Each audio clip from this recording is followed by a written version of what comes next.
अरे भाई कितना भी लड़ो कुछ भी करो, मैं राज्य के लिए नुकसान नहीं पहुंचाना। हम लोग इकट्ठा हो जाना, हम अलग अलग पार्टी का होगा, अलग अलग एजेंडा होगा, अलग अलग एजेंडा होगा, मगर हम लोग जब तेलंगाना जनता के लिए, आवाम के लिए जब काम करते, हम सब लोग इकट्ठा होकर लड़ना। बोल के जो अकबरुद्दीन ओवैसी जी ने कहा, इतना विजडम उनको क्यों नहीं है?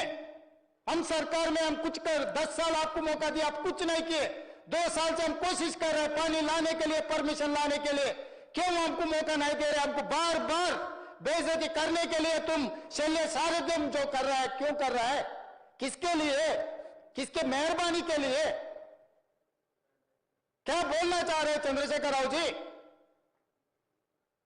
आपको क्या होने वाले, कैसे होने वाले पता नहीं है। दो बड़वे को यहां भेज दिए, बड़वे को कौन संभालना?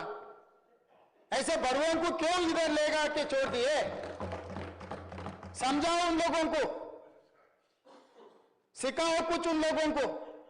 यहां के बोलने के लिए क्यों उन लोगों को एमएलए चुना है? क्यों उनको डिप्टी लीडर बनाया? आप समझाओ केसीआर साहब उन लोगों को। आप नहीं आए तो नहीं आए, आप ये समझते होंगे हम बहुत बड़ा, कोई भी समझ सकता है।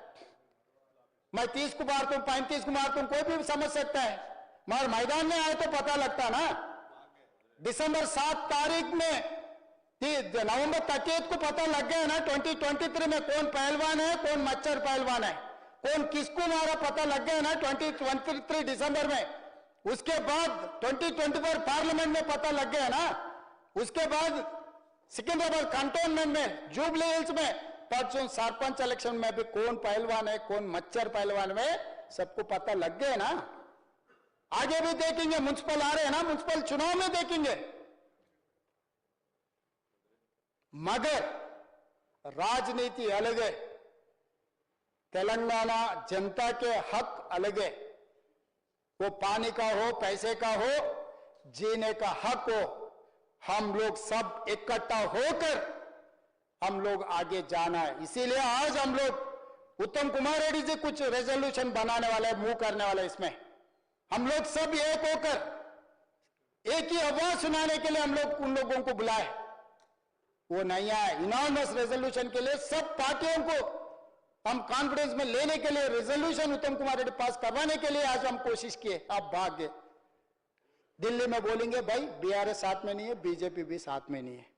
देखो अबलू बबलू दोनों भाग गए। कम से कम बीजेपी तो भी बैठना था इनॉर्मस रेजोल्यूशन में। क्यों ये लोग तेलंगाना जनता के लिए काम नहीं करते क्या? ये क्या तरीका है अध्यक्ष जी? అధ్యక్ష, నేను స్పష్టంగా చెప్పదలుచుకున్నా. నేను ఆవేశంలో చెప్పినా, కోపంగా చెప్పినా, బాధతో చెప్పినా, అర్థమయ్యేటట్టు చెప్పినా, అర్థం చేసుకొని చెప్పినా, ఏమి చెప్పినా నా ఆలోచన ఒక్కటే, ఈ తెలంగాణ ప్రజలకు మేలు చేయాలి. దేవుడు ఒక గొప్ప అవకాశం ఇచ్చాడు. చిన్న వయసులో ఇంతమంది నాకంటే వెల్ క్వాలిఫైడ్, ఎక్స్పీరియన్స్ సీనియర్స్ ఉన్నా కూడా దేవుడు నాకు ఒక గొప్ప అవకాశం ఇచ్చింది. ఇది ఆషామాషికి వచ్చే అవకాశం కాదు అధ్యక్ష. ఈ బాధ్యత దేవుడిచ్చిన బాధ్యతగా భావిస్తున్నా అధ్యక్ష. ఈ కుర్చీలో ఉన్నంత కాలం చిన్న తప్పు కూడా తెలంగాణకు నష్టం వచ్చే పని చేయను అధ్యక్ష. ఇది దేవుడి మీద ఆన. ఎవడో తాడు పొంగడం లేనివాడు మాట్లాడితే కాదు అధ్యక్ష. నా బాధ్యత